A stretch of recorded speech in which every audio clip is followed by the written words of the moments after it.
look at this. This is our quarantine kitty. Yeah. What's up? There she goes. What's her name? Her name is Sassy. Oh, cool. Great cat.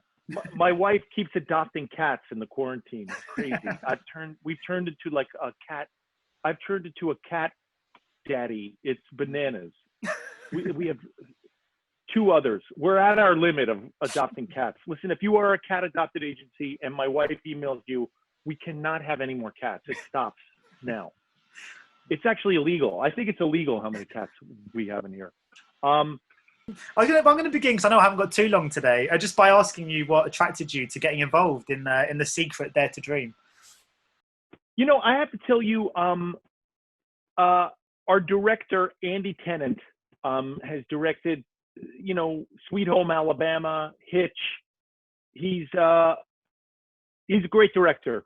And I just wanted to be a part of like a sweeping sort of romantic film. You know, I mean, obviously, you know, spoiler alert, it's a sort of a love triangle where Josh Lucas, the very dreamy, great actor Josh Lucas, comes in and sort of using the secrets, laws of attraction, sort of helps Katie Holmes figure out how she can live her life in a more positive manner. And, you know, I don't want to spoil anything. I know we live in an age of spoilers, or we don't want any spoilers, but I just wanted to be a part of a big romantic Hollywood movie, you know? Had you read the book it was based on? I did. You know, the book came out about 15 years ago. It sold 35 million copies or whatever. I was working on a TV show. I really disliked my boss, and I was probably being very negative at work. And one of my co-stars said, you have to come to my dressing room, and gave me a copy of The Secret. And I was like, oh gosh, you know, I saw the wax seal, I saw everything on the cover, and I was like, I don't need this right now. I enjoy being negative. Let me just live in my negativity. And I read it, and it really did help me out through a pretty difficult professional time in my life. So, you know, at the risk of sounding cheesy, I guess I manifested being a part of this movie, you know? Yeah. So going back, if you asked yourself when you read that all those years ago, which character you would play, do you reckon you would have said Tucker? Well, you know, as I said before, I play the anti-secret character in this, the guy who's negative and like never wants to envision things or take chances. Yeah, I mean, I'm a pessimistic person. You know, I'm born and raised in New York City. We thrive. Our life force is pessimism and negativity. That's what drives us.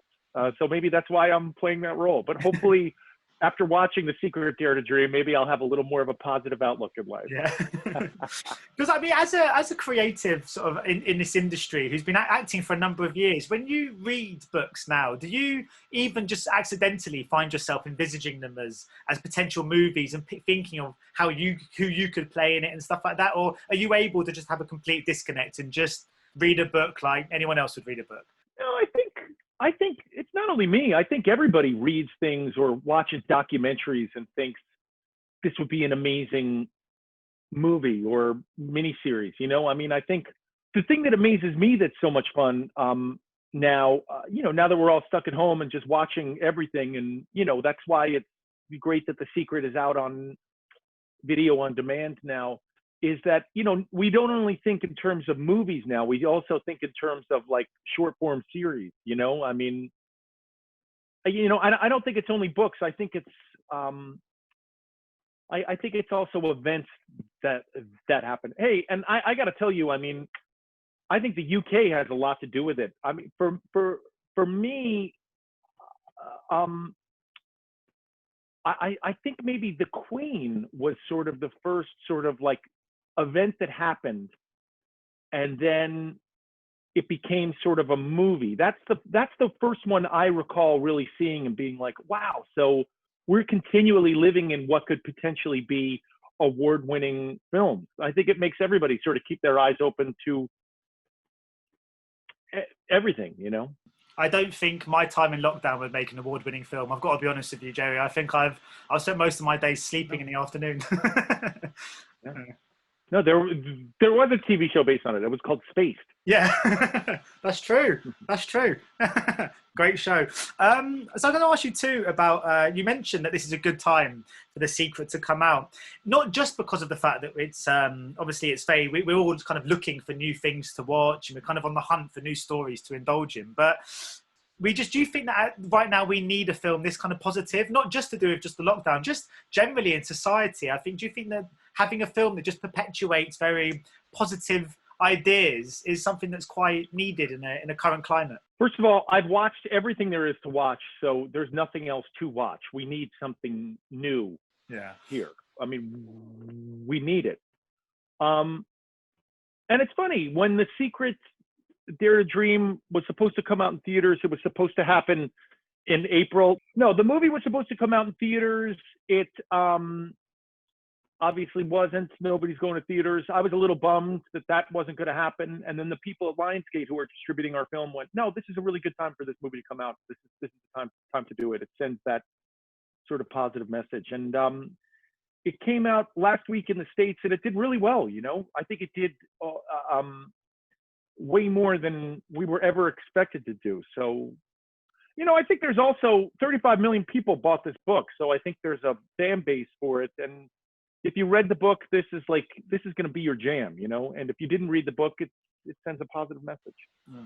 Have you, because obviously a lot of this film is about a kind of chance encounter between two people. I was just wondering if you've got any chance encounters that you always look back to, be it professionally, be it for a job or even romantically, or something that you always look back to and highlight as a big sort of defining moment in your life? It's so funny, not just to make it about career and entertainment, but, you know, I was 11 years old living in New York City, was in a drama class once a week, was told in that drama class I was very good at that. It was an improv acting class. I was told I was very good in that class.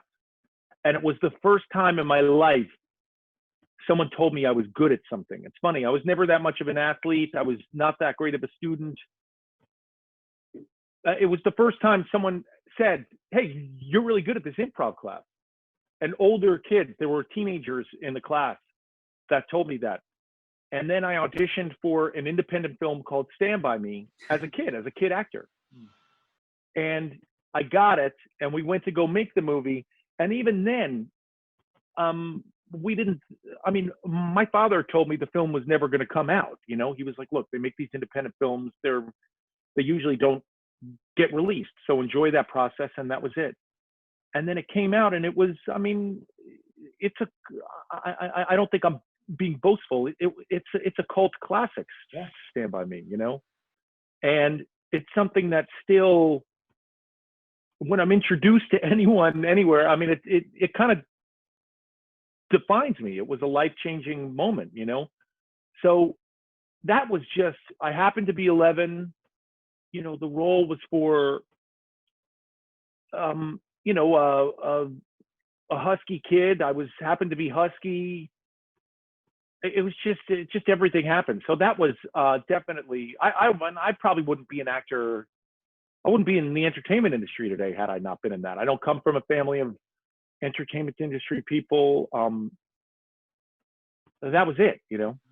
So yeah, I mean, what's it like watching Stand By Me back now? Is it, because I mean, it must be so strange to see yourself on screen at that age, because even if I see a kind of home video of me just running around at the age of 7 or 8, I kind of don't recognize myself. But I mean, you're not only are you on screen, but you're in one of the most, like you said, kind of cult classic, kind of most memorable film. I mean, I grew up with that movie and I loved that film when I was growing up.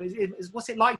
The thing that's most striking to me about the movie when I see it now as a 46-year-old adult is how good the film is. I mean, it's a great film. Like, the first thing that should be said is Rob Reiner made a close to perfect movie.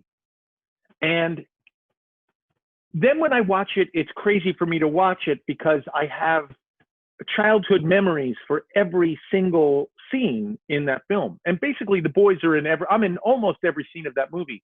So every frame of that film, I have specific childhood memories. I'm sure you have a memory of being 11 and being on Brighton Beach and, I don't know, going on a Ferris wheel or something. I mean, those are the same sort of like triggers that I have. I remember we got fireworks on the 4th of July, our Independence Day. And that was when we were shooting the train trestle scene. And then when we were doing that scene where we ran down the hill, I remember they put the fake railroad in. It was a railroad to nowhere. It was just a piece of railroad. I mean, just like little childhood memories like that. Oh, that's the day that we went to the sand dunes and we rented little dune buggies. So I have very vivid childhood memories from it. And then I get a little sad because River Phoenix has passed, and it's also sad at the end of the film because his character sort of disappears. So it's a whole range of emotions. I do have to say, if it's on television, I'm sitting down and watching the whole thing. Though I don't ever get bored out of it. My kids, on the other hand, they're all into that TikTok. It's too. They haven't been able to sit down and watch the whole thing yet. They don't have the attention span. At least it's a film they can watch. Because I interviewed Malcolm McDowell recently, and he said that his kids haven't watched, Clockwork Orange yet. And I was like, well, to be fair, right. I think Clockwork Orange is a hard R. We're Stand by Me is a soft R. Yeah. So my Stand by Me is Stand by Me is an R-rated film, though. All right. Yeah. I suppose. Yeah, that makes sense. So it's funny, but yeah, it's so funny. I could talk about Stand by Me for hours. It's just also in the summer. And I know we're getting into late summer here, but the summer I really feel very nostalgic for Stand by Me because we shot it over the summer, and it's a summer movie, really. It's about the summer, it's about the last. It's funny, the film is about the last week of summer before they go to junior high and how their lives changed after that. And it's just a great job by Stephen King in that novella, and it's so funny. I mean, that novella had 4 stories in it. I mean that Stand by Me was a novella. It was one of 4 stories in a book of short stories. One was Apt Pupil, the Ian McKellen film. Yeah. One was Shawshank Redemption. Oh. One was Stand by Me, and there's a 4th one. I don't know why I don't know the 4th one. I'm so sorry. I should be an expert on this, but there's a 4th story in there. I don't know if it was ever made into a film, but can you believe those 3 those films came out of those 3 short stories out of that book of short stories? Ability to tell stories that make such great pieces of cinema it's unparalleled, really, isn't it? Stephen King. Yeah, and it's interesting that his short stories are they become such great films. Yeah. It's just he's great. I'm really looking forward to that.